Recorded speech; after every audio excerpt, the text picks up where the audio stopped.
to Bend the Knee, a Song of Ice and Fire podcast. I am Sir Matt, the Bud Knight.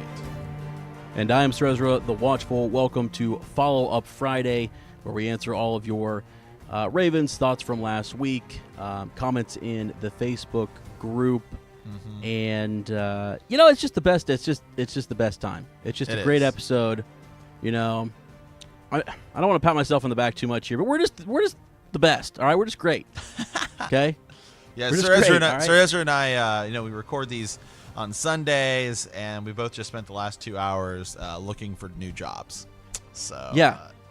You know what else we did? We spent the last couple hours also in there. We were looking up podcasting stuff, and whatnot. And let me just tell you, a lot of the stuff out there, man. What's going on? Yeah, I don't know. Like, I listen to something and I'm just like, what? Like, I don't know, man. I don't want to say anymore, but guys, we're here. We're here for you, okay? Yeah, you know what, Matt? Let me tell you. Go ahead. We were talking the other day about, we're always looking at how to restructure things, right? Like, we look at other podcasts and sometimes we're just like, we just don't want to be those guys. A lot of people hide things behind paywalls and stuff like that, and that's just not our real strategy. Yeah, we have our patron. Yep. But we kind of decided, we're like, at that point, like, our patron Black Council stuff it's our 9th episode of the month. Yeah. Right. Like, yep. we do 8 episodes. Like some other people do, like, they'll do like 4, and then they'll do like 5 Patreon things. So it's like, we view I kind of view this as a consumer, right? So yep. The idea is, I'm a big fan of sports radio, right? Like, hold on a second, Matt. Hold on, Sir Matt. Here, hold on. Can we just tell people this is a kind of a call the banners meeting? All right, it kind of is. Yeah, we're having our own moot. Okay, true. So, Sir Ezra and I were talking the other day, and I watch a lot of sports media. I watch a lot of, like, Colin Cowherd. I like him a lot, and, like, Skip Bayless and those guys. Anyway, so Colin Cowherd was talking. He was making an analogy about, like, drafting, and like, he's talking about the NFL, like, players, right? Because right now, as the trade deadline is approaching, a lot of people are making trades and stuff like that. And he was talking about the Dallas Cowboys traded and got Amari Cooper, wide receiver, right? And so he was talking about how the Dallas Cowboys can now say things like, instead of saying can't, we can, right? Like, well, now we have a big wide receiver, so we can stretch the field, right? So we can, and those are kind of the things. And he's like, as a consumer, he was talking about getting TSA pre-check. He's like, now when I go to when I go to the airport, right, I don't have to say, well, like, I can't wear those shoes because they'll take too long to take off, or I got to wear a belt or whatever. He's like, now I can wear the shoes I want. I can wear a belt. I don't have to worry.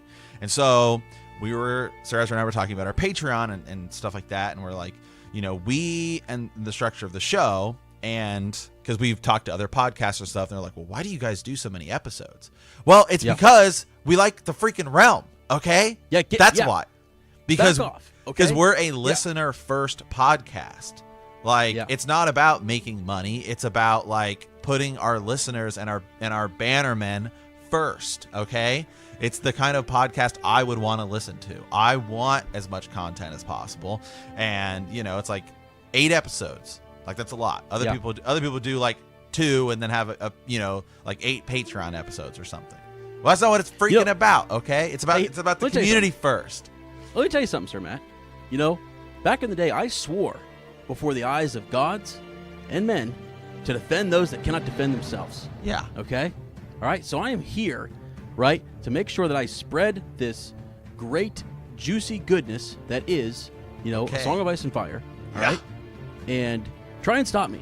Okay? Yeah. Well, the other thing, too, like, remember that one time we got a crow, and someone was saying, like, I don't understand why you would, like, even discuss that theory. Because, again, you can, as a listener, and people have said this in the Ravens. You can submit whatever Raven you want, and we'll read it as long That's right. As long as we have time.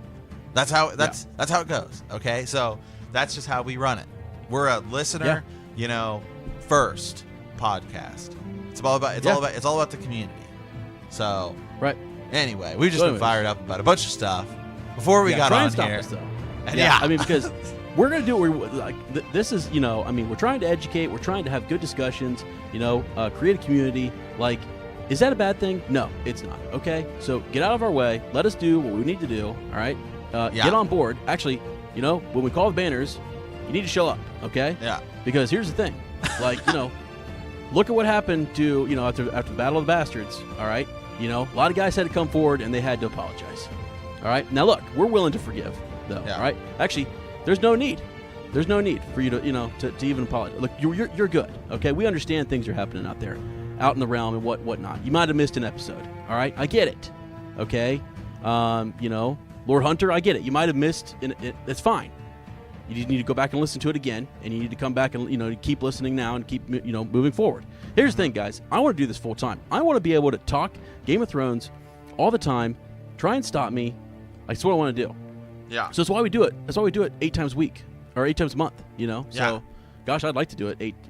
Could you imagine? I'd like. Ideally, I would do it 30 times. I would do it 30 times a month, one a day.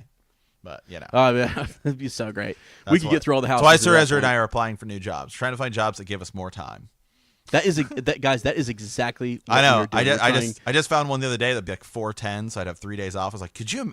And the first thing I said to him, not like, oh man, it'd be great to have 3 days off. Like, could you imagine how much more work I could do on the channel? Yeah. See, you can, right? That's the approach. I know. You can do more. Mm-hmm. Oh my goodness, man.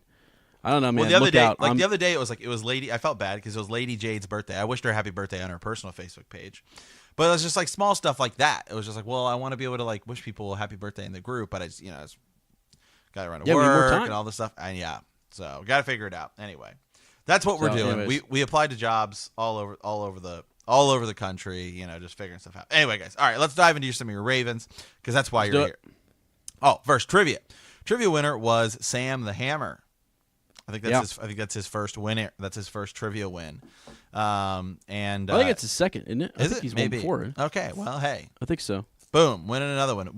I will say this we've never had more people submit trivia answers than last week, and they all spelled it out too. They all gave us legit descriptions about the World Health Organization. About 2 years was the answer because we talked about it in the show.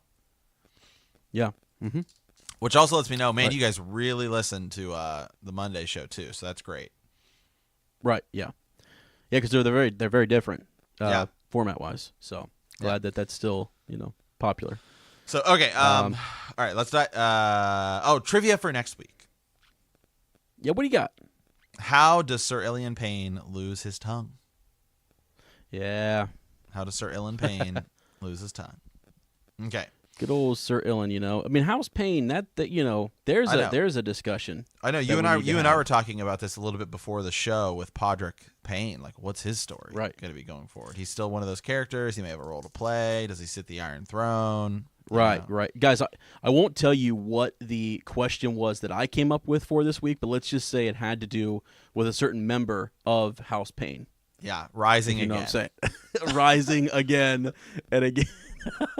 So I mean, just anyway, we've been a little crass these past couple weeks. I think maybe time to tone it back a little bit. It's entirely my fault. Yeah, it is. Well, no, it's also Gur getting to us, man. It's like his writing. Like we were reading this week, and I just ran across. I started reading, couldn't stop reading until the end of the paragraph, and there it is. There's the crassness. Yeah. So, all right, here we go. This is from Blacksmith Dave. Okay. I wanted to highlight what is by far the most solid theory going that has yet to be confirmed by either show or book. I certainly didn't invent the theory, but I'm firmly convinced it's true. Many people refer to Dany's dead son, Rhaego, as the stallion who mounts the world, a prophecy that Mira Mazdur seemingly prevented. But I believe George loves irony and loves the idea that the more you struggle to prevent prophecy, the more you inevitably help to fulfill it. That, I believe, is what happened here. Mira Mazdur thought that Rhaego would fulfill the prophecy, but in reality, it is Drogon who might not have been born had she not intervened. Why do I think Drogon fulfills the prophecy? The prophecy begins, as swift as the wind he rides. Horses don't ride the wind, nor do men. Dragons do. His enemies will tremble before him. What inspires more fear in an enemy army than a dragon? In a separate quote, the Dothraki believed the stars were horses made of fire. What better describes a horse made of fire than a dragon? Remember, it is a stallion, a mount, something that is ridden. So the stallion who mounts the world, being a human, doesn't make sense. The Dothraki respect horses, but they would never fear and revere one. But they respect strength, and there is no better personification of strength than a dragon. They followed Khal Drogo because he had strength. They left Dany because she didn't have strength. They would follow Drogon. The prophecy says that the prince is riding. Dany is the mother of dragons, which makes her the queen, and that makes Drogon the prince. Sir David of Blacksmith of House Firesword, whose words are, work smart, work hard. House Firesword is a small house in the north, a family of extremely skilled craftsmen. Due to the high quality of their work and their small size, they were never forced to swear allegiance, but have always allied themselves closely with the Starks. Sir David achieved minor fame for being able to forge a sword as well as castle-forged steel, but joined Robb in his forays against the Lannisters and was knighted, although primarily for his skills at the forge, not his skills in battle. Hey, all right. Hey, thanks for providing the little family history there, and thanks also for providing a really good Raven. Yeah, so let me try to understand this a little bit better. So the idea is that Drogon is the prince that was promised, and the stallion who mounts the world, because it is the stallion who mounts the world, right? So it is like almost like, think of like the idea of like a horse that is taking over the world. Okay. Yeah. But he died, didn't he? No. Drogon. The dragon. Oh, gotcha. Okay, I thought I was. Yeah, thinking, that was going to be Rhaego was the son that died. Yeah. Drogon is the dragon. Yeah. Sorry, I was thinking, Drogo, Khal Drogo, and then gotcha. Okay, wow. Okay, that's pretty cool. Yeah, dude, I like that actually a lot. Now that I realize now when I look back, and I was just totally blanking there, but that would make a lot of sense. That it is a fire steed essentially, right?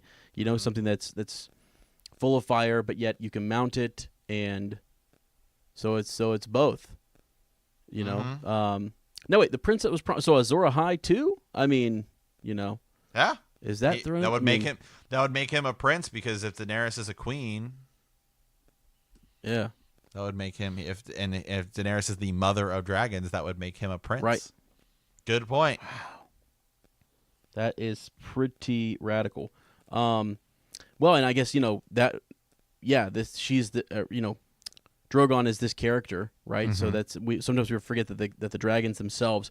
Look back at A World of Ice and Fire and all of those different dragons. I would love to see more of a it's like a like distinction in personality. Well, when you think of like Ghost is almost his own character because he just gets a lot of solo time, whereas Drogon is like, Ghost. Don't forget, Ghost is with Jon, but like we think more of Ghost as a character, because and sometimes in the books we get like POV. I mean, it's Jon dreaming, right? But he is Ghost, right? Or we think of the wolves as kind of their own characters because we like with Sam or with Bran, right? Bran is in summer, so sometimes we think in the eyes of a wolf, but we've never really thought in the eyes of a dragon. Wow. Yeah, we haven't really. I mean, yeah, you're right, dude. Here's something that I just came across. So Drogon in the House of the Undying, right? Mm-hmm. So when Dany's in there having those visions. It says that Drogon reacts to the visions that Daenerys has. When they come upon the Undying, Drogon defends Daenerys by attacking the pulsating heart that stands at the center of the room, thereby slaying the Undying. Yeah. So again, you just look at with the prophecies and how the heart would kind of work into that. I'd have to go actually to the text, and maybe there's some more verbiage there to support. The idea that it's piercing, that he pierced a heart to save Daenerys. I don't know. Right. Because that allows her to escape the house, and it seems to have seriously damaged the structure of that House of the Undying itself. So Drogon's a part of that. I kind of forgot that he goes in there with her, so. I don't know, man. Yeah. Pretty neat. Great. No, that's a really good rating because that's like I said, that's not something I think we typically think about a lot is the idea of the dragons kind of as their own characters, but maybe it is like the dragon returning, right? It is like because a lot of people believe that Drogon is Balerion like reincarnated. Yeah. Oh yeah. Yes, absolutely. I wonder if let me look real quick here. Is he as big, or because he's not fully grown yet? I mean, he's still seems to always be growing and stuff. So could he become as big as Balerion? And oh, absolutely. Do they still have his skull, down in the Red Keep to compare to? That would be kind of neat to see. Mm-hmm. I think. So, yeah, I love his description too. Just that the scales black, his horns, his spinal mm-hmm. plate blood red, his eyes are a smoldering red pits. So wow, think about the imagery there. Mm-hmm. The black and red versus the white and red, type of things that we see in Ghost and Werewoods and whatnot. So yeah, Drogon is believed to be the reincarnated Balerion the Black Dread, but Daenerys decides to give him a new name for his new life. A Clash of Kings, Chapter 12, Daenerys 1. Yep. Gotcha. Huh. Well, I really like that. I think that's cool, and I kind of hope we get more. I'm hoping even in Fire and Blood that we get more distinction between the different dragons, right. And what they're like. We do. Well, the only dragon we really see, I mean, obviously Viserion we see get hit by the Night King, and now he's the Night King's dragon. But I mean, Drogon is the one that kind of warms up to Jon, right? In the show, like he and Daenerys is kind of like, whoa, like because he lets Jon pet him, so right, yeah, yes, sir. Okay, cool. I like that one. So and is it Drogon that also like kind of doesn't like kill Tyrion? No, Tyrion is actually down with. So in the show, remember Tyrion lets him out. He lets the dragons out. But he goes down one with of them Viserion looks and at him, and and I'm gonna have to. Yeah, I think it might be. I have to relook at that scene. Yeah. I'm trying to look here. Yeah, she's got Viserion and Rhaegal chained up, which is costly to them. I'm trying to see here if this says anything about. No, it just gets as far, and I'm looking at Dance of Dragons here, where it gets as far as Drogon taking Daenerys to his lair in to his lair in Dragonstone in the Dothraki Sea. Later, just after Drogon had killed and devoured horses in the plain, he and Daenerys are discovered by the Khalasar. Yeah, so I was looking for more on whether they had yet the Tyrion encounter, there. But right. All right, what do you got? I thought you had one, or I thought we were going to go back and forth. So yeah, that's fine. So let's go with this is a long one here. We've got Lord Adam Parker from the Earth Wisdom. So he sent us one. We were talking about Lysa. I think this was last Monday. And so thought we'd pull this out here. He says, here's a Raven on the new reread chapter, Lysa and why she's so crazy. The first part focuses on Lysa, and the second part is for fun, and it focuses on the Tully family. So Lysa is insane and still breastfed her son when he was around 11 years old. She actually thought she had a chance with Jaime Lannister, despite the fact that the Lannisters are much more powerful and wealthy than the Tullys. Add in her poisoning Jon Arryn at Littlefinger's request, and her obsessive fear over Robin's safety, even though she knows that she, not the Lannisters, poisoned Jon. Wow. This escalates to the point that Jon appears to have been killed in part to avoid Robin leaving home to be fostered. But why is she so crazy? Lysa is an incredibly tragic figure. When she was growing up with Catelyn and Edmure, Catelyn was older, prettier, smarter, and generally more admired. Catelyn got betrothed to Brandon Stark, while Lysa was blown off by Jaime Lannister. Yes, that match was on the table at one point. Wow, that's did you know that, Sir Matt? No. I didn't know that either. Actually, I don't think Lysa's one of those characters you can really skip over and not really right. pay a whole lot of attention kind of forget about, yeah. Meanwhile, Peter Baelish was fostering with the Tullys and was in love with Catelyn. Lysa was in love with Peter, but he only wanted her sister. Peter ended up fighting a duel with Brandon Stark over Catelyn and lost, getting very injured as a result. Lysa took care of him, despite, again, him only wanting her sister. Peter was hoping... gotcha. So again, Lysa took care of him. She's, despite, again, that he only wanted Catelyn Tully, okay? Peter, though, he's hopped up on painkillers. He has sex with Lysa, and he's thinking the whole time that he is having sex with Catelyn. Yeah. And so this is probably where the story that Peter took to Catelyn's virginity comes from. So when he says that at court, this is where that story comes from, is because he's hopped up on painkillers. He legitimately believes, right? Believes it. Yeah, exactly. Yep. So Lysa ended up getting pregnant out of wedlock with Baelish's child. Here's where the awful stuff comes in. Baelish was way, way, way below Lysa's league, and her father, Hoster, was furious. She was essentially damaged goods now. He forced her to abort her pregnancy, causing her pretty extreme mental anguish. This is where I'd say most of the mental instability comes from, being forced to get rid of a pregnancy she actually wanted with a man she actually loved, even though he never loved her back. So yeah, so there's this whole piece that she really did love Peter Baelish and probably was okay with keeping his child. It's kind of a Maya Stone situation too, where Catelyn sort of says, that little House Redfort, I think it was, that you're too low born for someone of that family. It's not going to work out. So that's the situation that Baelish is in. And you're in a much different situation too, because it's just kind of the nature of if you think about that time period, right?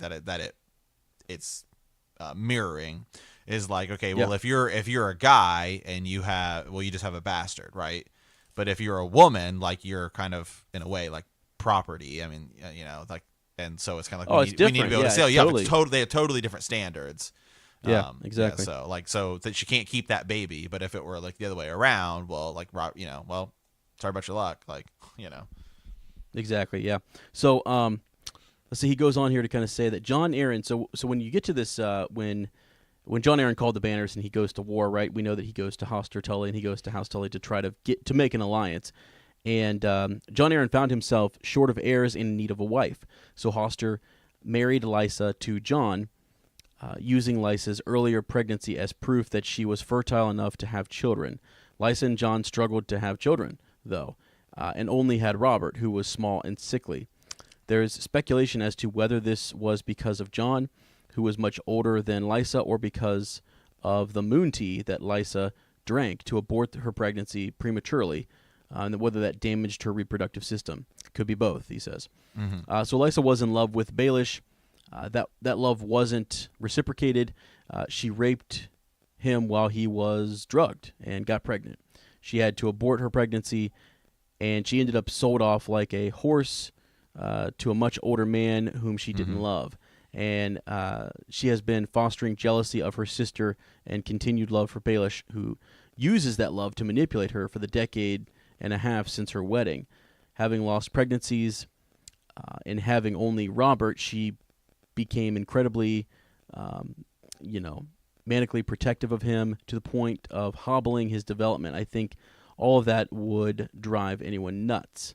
Okay, so true. There's reason why, we made light of, the whole Lysa situation with the breastfeeding and all that kind of stuff. But really, Lord Adam Parker does lay it out really well there that she had a lot of issues. There's a lot of instability going on, and she's been, kind of abused essentially, in some ways by her father, but then also like just mistreated. She herself made a mistake as well in falling for Baelish and forcing herself on him, and that sort of thing. So it's a mixed bag there, but definitely, not good. Now, So that was the more serious bit here. Part 2, Lord Adam Parker goes on to say, I would also suggest that House Tully, at least during the time period of the books, makes some remarkably bad decisions, is obsessed with marriage alliances for their own sake, and that the crazy and incompetent is used in lieu of characterization. Okay.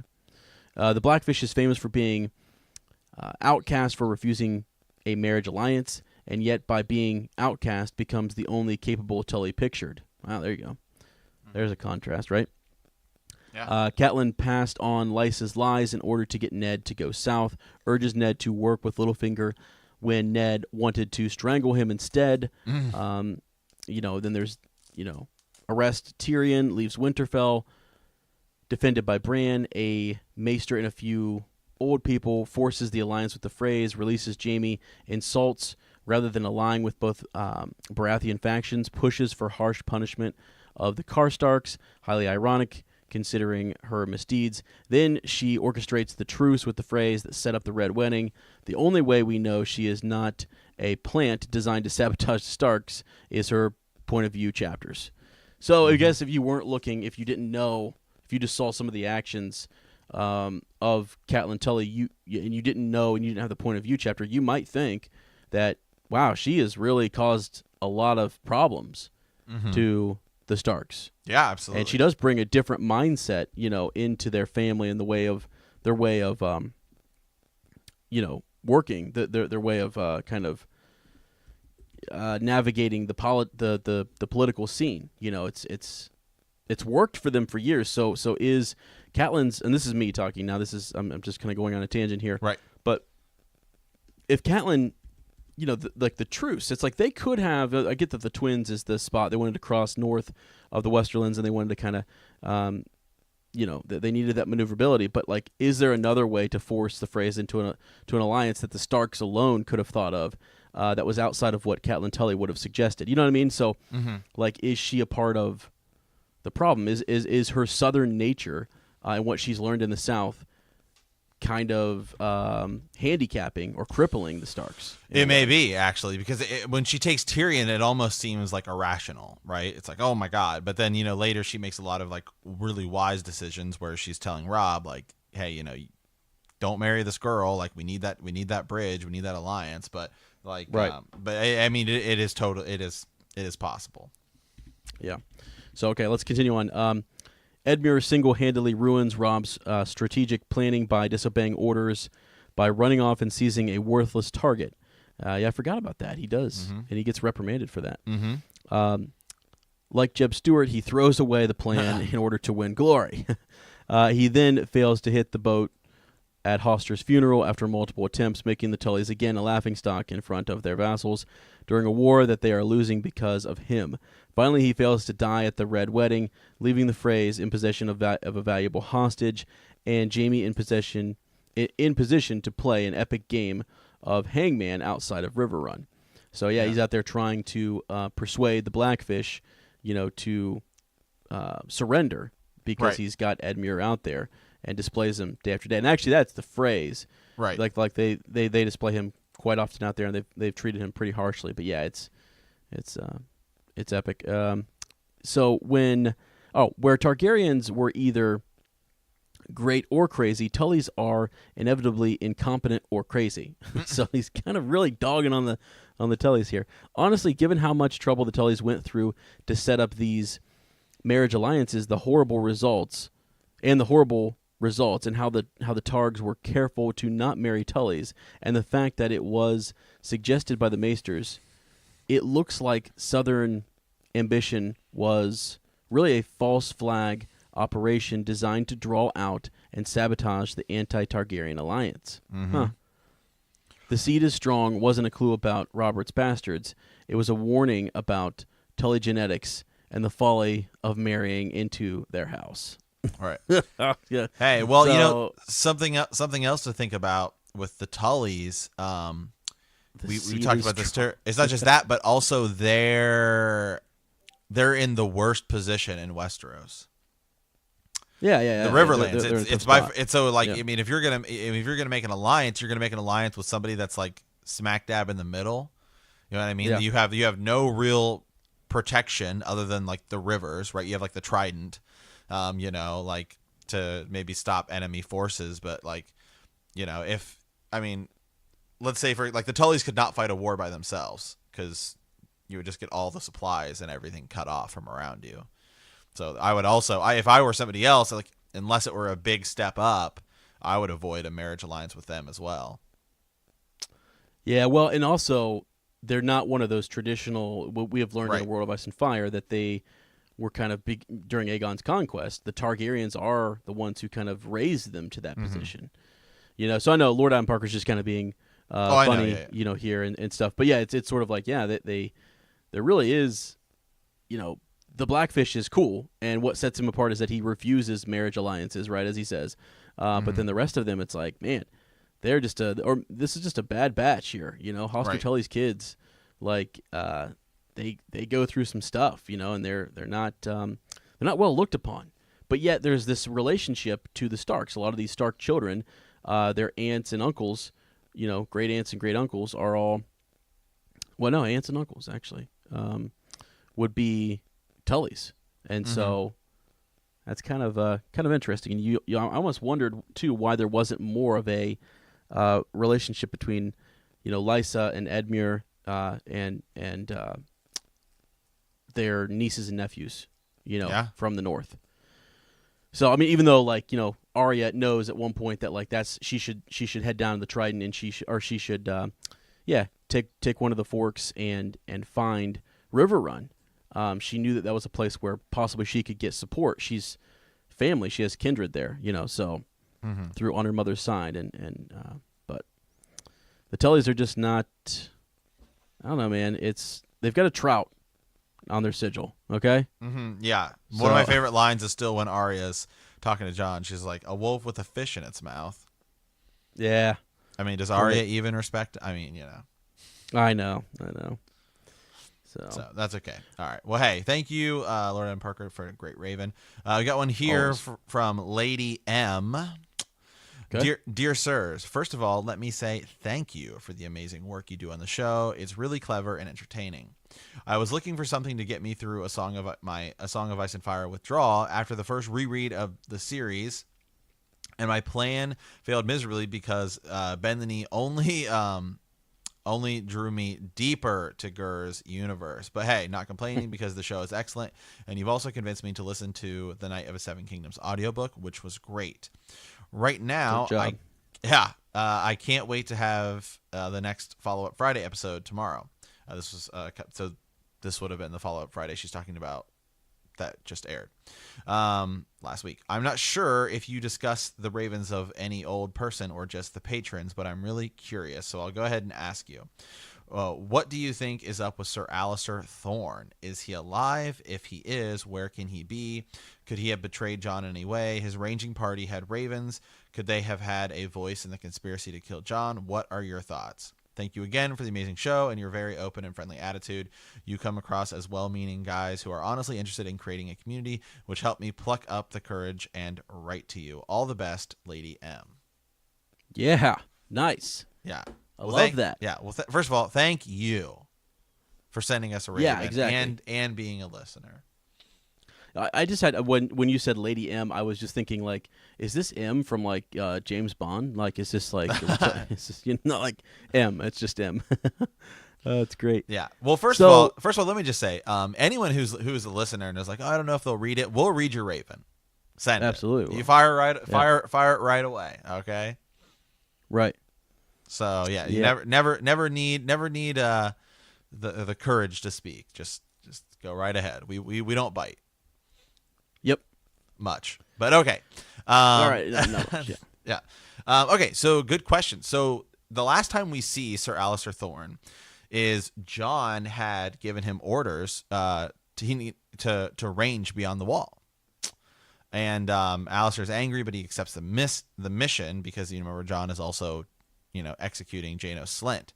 So and then he just kind of states that he'll return from ranging at some point, one way or another. And that's kind of it. That's kind of where we leave him. So, your thoughts on what's going on with Alliser Thorne, Sir Ezra? Well, so that's show, right? That's where he's sent. No, that's book. Correct. That's a book. That's book? Yeah. Okay, so in the book, let's see. At the beginning of Dance of Dragons, remember John is Lord Commander, and so he Right. gives he personally executes. right. Yeah, Janos right. Slant, and he also because he wants to separate the two. In the show, it happens like all at once, but in the book, it's like different events.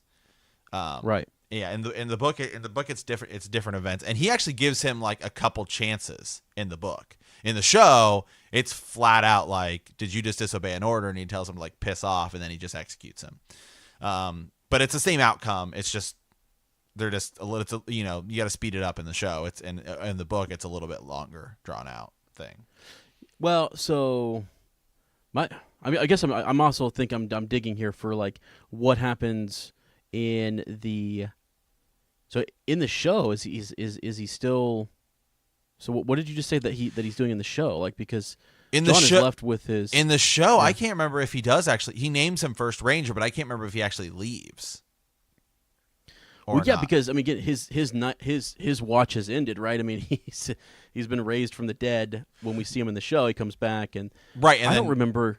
But like when he names one of his friends Lord Commander, right? Isn't one of his friends picked? Isn't it Pip or somebody? Yeah. Well, John gets risen from the dead and kills him. But before that, when he kills Janos Slynt, because that's like earlier in that. Well, he kills Alistair?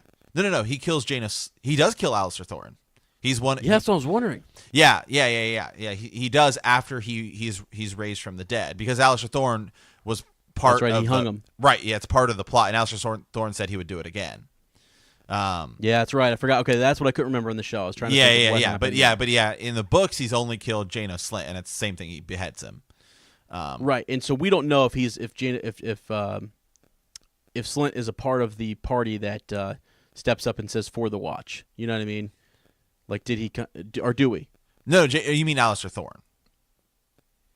What did I say, Slynt? Yeah. Thorne. Thorne. Yeah, we don't know. Yeah, he could be Thorne. So we don't. He totally could be, because those guys aren't described, are they? I mean, they're not described. No, it's kind of a quick event. I actually just read it the other day, and somebody had said to me the other day that we don't actually have a POV chapter in which someone dies, but I mean, we kind of do with John. It's kind of really the only POV. Well, yeah. I mean, we have I think it's a prologue or an epilogue where what's his name, Skin changes. Mm-hmm. Is dying and Skin changes into somebody else. Right. Yeah.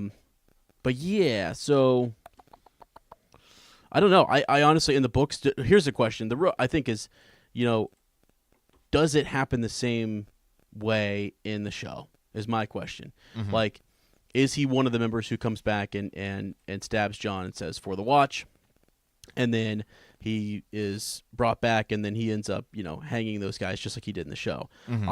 I honestly don't think that's going to happen. Mm-hmm. I don't think that Alistair Thorne is I don't think he's there. I think he's still going to be away. I think he's when north. He makes this decision. Yeah. So I could see him lingering on, mm-hmm. there, at Castle Black, if becoming maybe even Lord Commander one day. I don't know. It just depends on how long we see that order. I mean, because here's the thing. I mean, so let's look at like the if we go. I mean, this is so tough to navigate, because it's like you have the show that has shown us a lot of things. The wall is attacked at one point. It's attacked by the others, and mm-hmm. and so could he be a part of that party? You remember how if he's gone north of the wall, he's gone in this ranging, maybe he does come back and he's someone who is sort of warning the wall that they're coming. Mm-hmm. You know what I'm saying? And as like in the show, they sent back, what was his name? They sent back Robert's bastard, Gendry. Didn't they? Gendry. They sent him back to kind of, raise the alarm and stuff. So it could happen in different ways. I just don't think he's going to be there and be a part of the killing. Although it seems like he would be the one who would orchestrate it, doesn't it? It's like, who else is there? Right, because remember, Ollie is a character that is in the show that is not in the books, right? The little kid who kills Ygritte, and Ollie's another one of the ones, and then John kills him too, hangs Ollie too. Yeah, and so but so he's not a character in the thing. Is it Bowen Marsh is one of the ones that plants a dagger in him that we know of. Oh, is it okay? Yeah. Okay, that's okay. Yeah, I was trying. Do you have pulled up like who? I who have like, I have the chapter summary on the wiki here. Oh, gotcha. Okay. Yeah. Yeah, So Jon is stabbed repeatedly by Bowen Marsh and other black brothers, who attack in tears while muttering for the watch. Who attack in tears. I mean, what's up with that? You know, Yeah. Well, isn't even Bowen Marsh is like saying like he doesn't want to do it, but he's like he's got to, like, because he's a steward, right, of the Right. Night's Watch, and he just feels like Jon's taking him in the wrong direction. Yeah, I think so. I don't know. It's tough. I'm looking him up right now.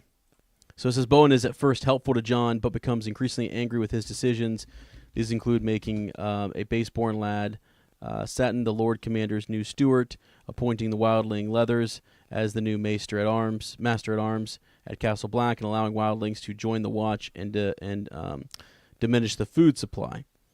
So, supported by most stewards and builders of the watch, Bowen suggests sealing the gate through the wall at Castle Black, but his advice is rejected by Jon. He tries to discourage the Lord Commander from leading some recruits to recite their vows in the haunted forest, suggesting Castle Black's sept instead.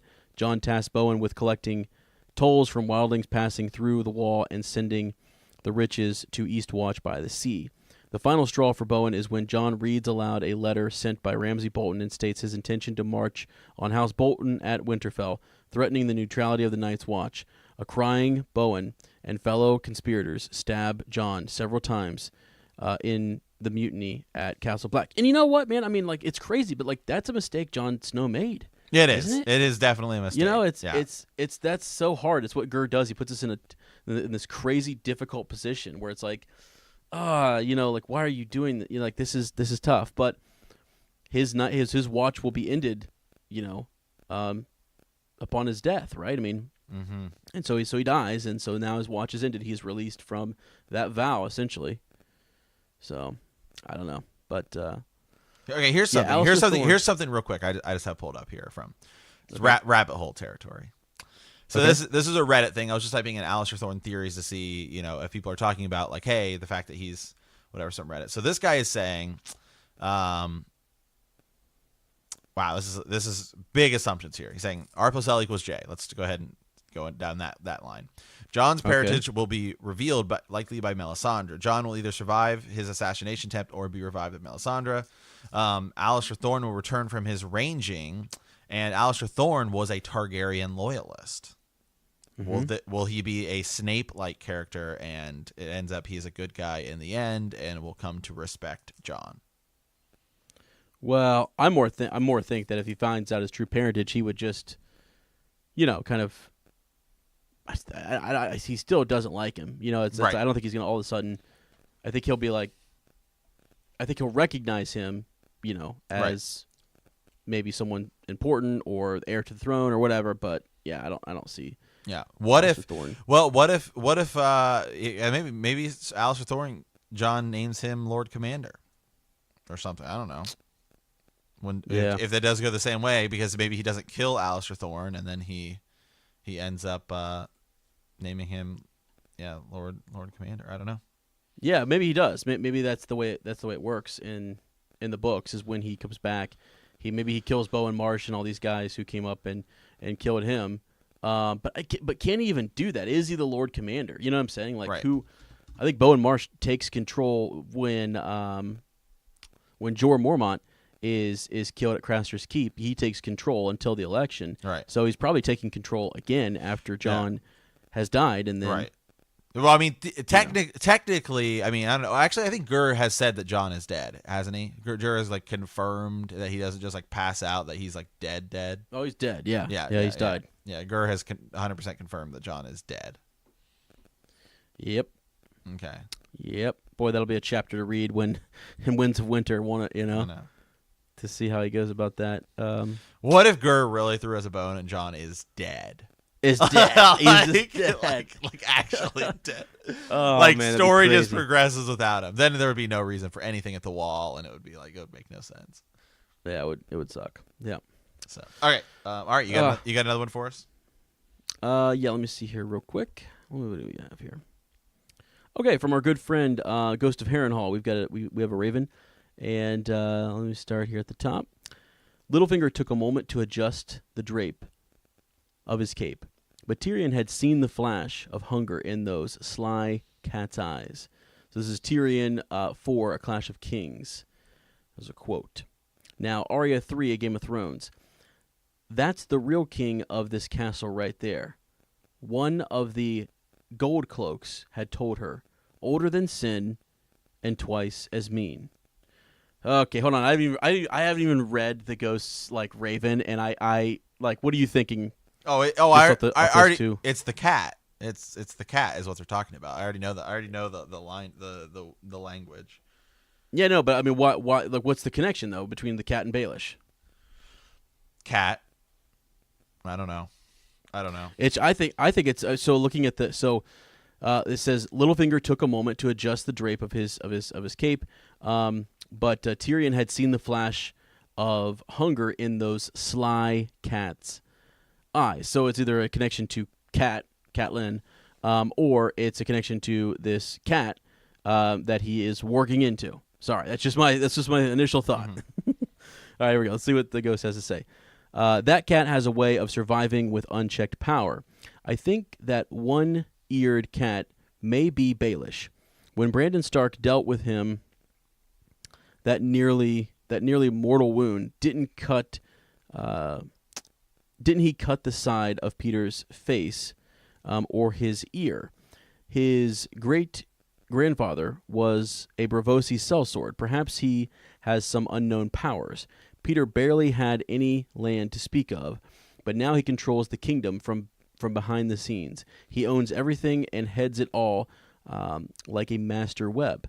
Maybe because he seeps information straight from the throne room. Brothels, inns, sea trade, gold cloaks, some Kingsguard, and the keepers of the keys are all his men. He has certain authority over Lord Robert, Aaron, and even Sansa. He is responsible for the death of powerful and beloved people: Jon Arryn, Sir Hugh, Lysa Tully, Marillion, Eddard Stark. Even Tywin Lannister saw him as a dangerous man. Your theory that the Vale will be immediately crushed by the others could just be history repeating itself. The Vale is close-ish to the wall, but nearly defenseless from the north. Jon could, somehow, get word from Sansa and flee to the Vale when he is hopefully reanimated. Not only could he help the free folk that are in such dire straits crossing the wall and heading south, but he would have all the power of the true Stark Sansa by his side, and I'm sure Peter would find a use for him in his Game of Thrones. He'll need an army if the Lord's Declarant deny his claim. He could put up all the free folk in Harrenhal. He has all the tools to make his great migration profitable. He's too repulsive to be fully human anyway.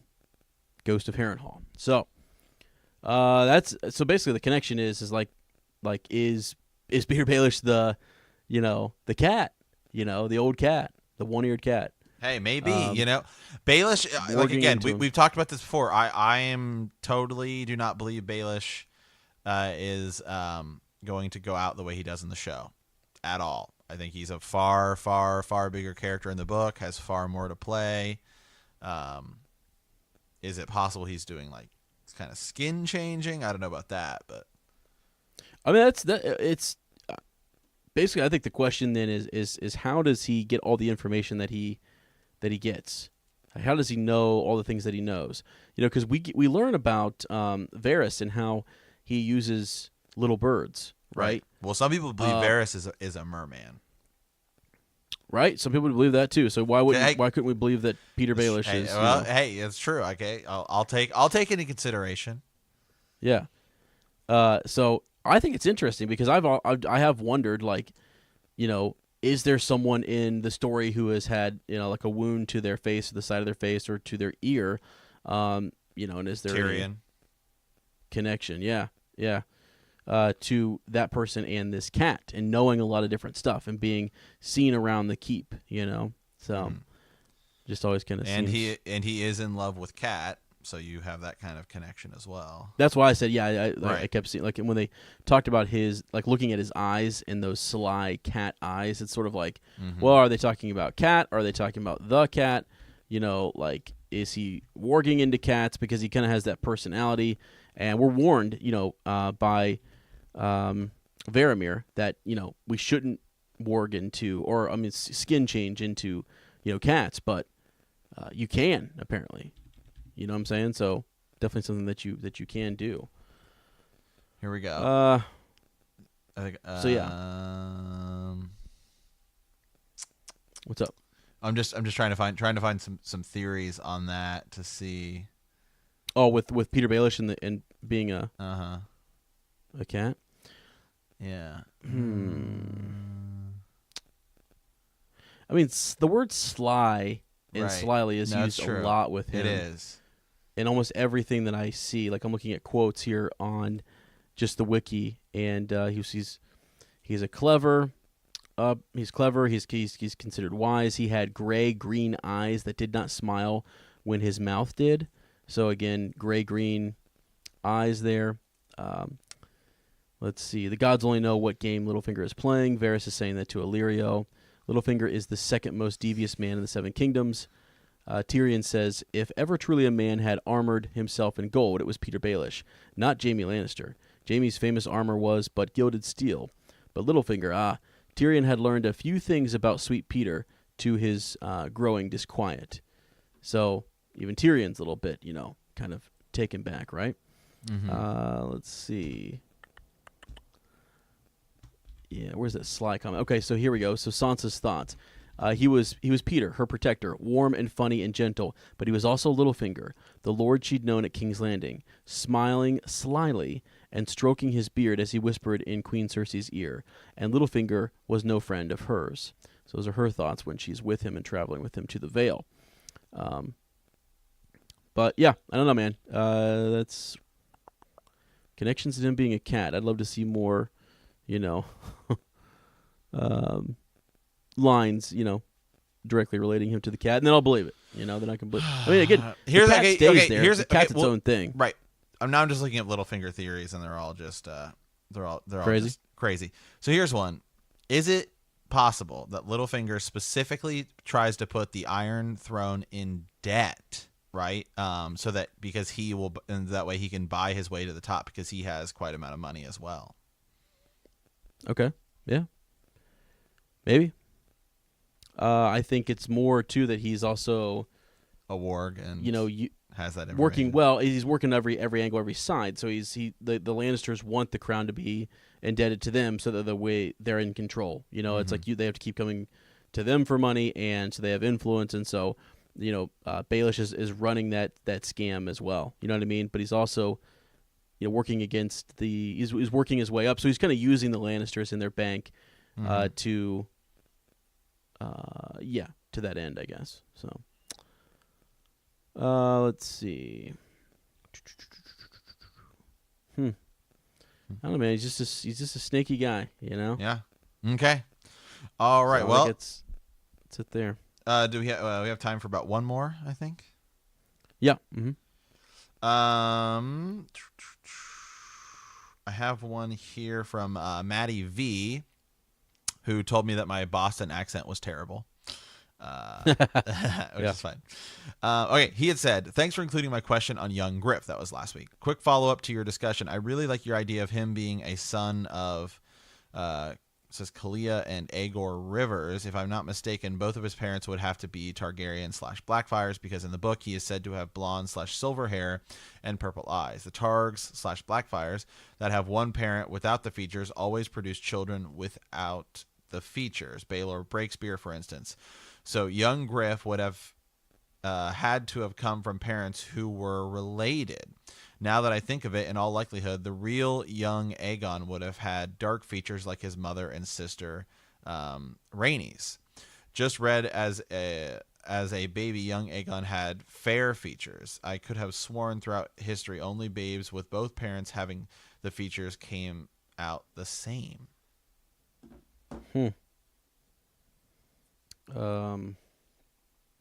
Wow. Okay. That is interesting. I don't know. That is something to consider. But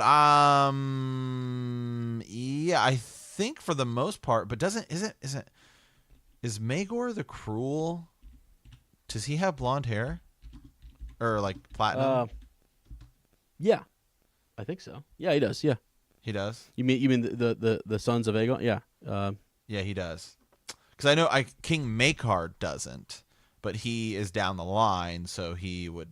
Yeah. Right. Okay. So what was the end of Matt's Maddie's what's his point there at the end again? So basically, he's saying he's saying we should if he was Rhaegar's son, wouldn't he actually have Dornish features? Because if you look at a lot of the offspring of Targaryens, where it's like a Targaryen and someone else, their features are different. Gotcha. Yeah, I've actually looked into that. Okay, so that's what I just kind of actually Maekar has platinum hair too. I thought he had more plain hair, but he doesn't. Well, you're thinking of Baelor Breakspear. He's the one who he's his older brother, and he has his mother is their mother is Dornish. Right. So in that example, I think it was one of the theories I read about Rhaenys Targaryen. She is very Dornish. She's like Elia Martell. She looks like Elia, but Aegon looks like his father, Rhaegar. And so in that situation, you've got both represented. You've got someone that's what the Mad King is like. Yeah, she smells and looks Dornish, right? And so is not impressed with Rhaegar's oldest child. But Aegon comes along. He's very accepting of Aegon because Aegon looks like a Targaryen. And so there's that whole bit. Baelor Breakspear, again, is murmured about throughout the kingdom because he doesn't look like a Targaryen. He has the eyes, but he's got the copper skin and he's got, that darker hair. But his brothers don't. His brothers all look Targaryen like. So you can kind of have both. You could definitely have, a Targaryen that looks Dornish or that looks, and that's why I think when you look at Jon Snow and you look at like the idea that Lyanna and Rhaegar would get together, which trait wins out there? The seed is strong, right? So phenotype it out, whatever it's called. I don't even know the squares. You know what I'm talking about? Right. Yeah. And look at dominant, recessive traits, all that kind of stuff, and look. It seems like that darker hair color is a dominant trait, and it's something that kind of sticks out. Like Daemon Blackfyre II has dark hair, even though his dad is like a true Targaryen, right? Because Daemon Blackfyre, even though he's a bastard, he is of two Targaryen parents. Yeah, Aegon and Daenerys Targaryen. Yeah, exactly. I'm trying to see real quick if there's any mention of Aegon's, like a description here. Nah, I always heard that he was described, like the one that was Elia Martell's son who was killed, that he was described as having, looking more like his father, and there was a contrast between him and his sister, and so that's something I always kind of thought about. So I still think Young Griff could be that Aegon, but I definitely see what he's saying there is that you've got to kind of look and say, well, this person is, if they're born from Elia Martell, they could look a little less Targaryen. There's degrees to which is your hair platinum? Is it, is it a lighter? Is it mixed a little bit? I don't know. Yeah, so there's all of that to kind of consider, but which I think is fascinating too, that he's incorporated this whole idea of looking at the seed, looking at the parentage, and seeing where folks, which traits are coming through, given these various families and stuff. Which, not to make light of this, but like when they go and they look at the Robert's bastard daughter in the brothel, they look at her, he looks at her freckled face and her auburn hair and then her freckled chest, so he's like looking at everything there to kind of she's got that fair skin, and complexion, and still absolutely, yeah, she has a child that looks a lot like Maya Stone and Robert's other children.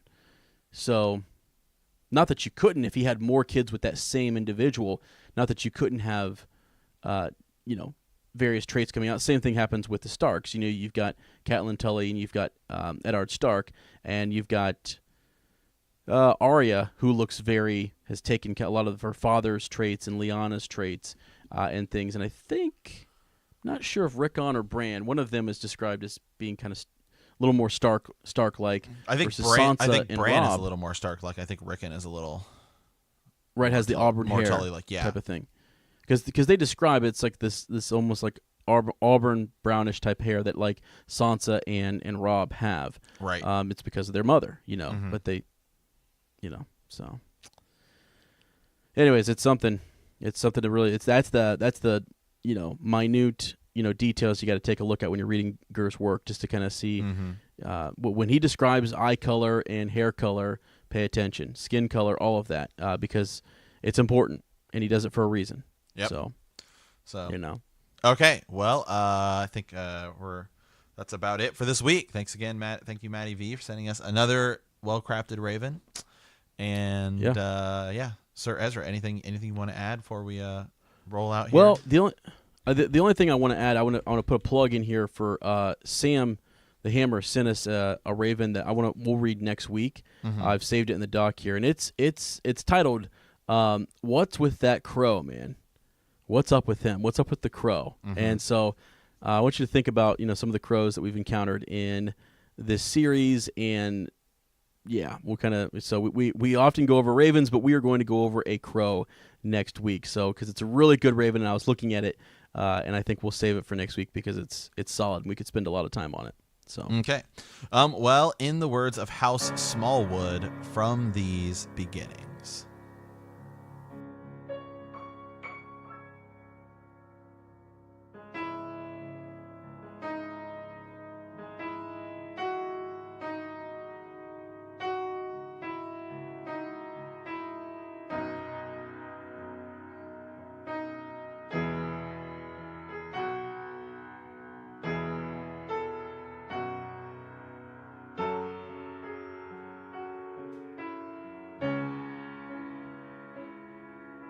And who are you? The proud Lord said that I must bow so low. Only a cat of a different code. That's all the truth I know. A coat of gold, a coat of red. The lion still has claws, but mine are long and sharp, my lord, as long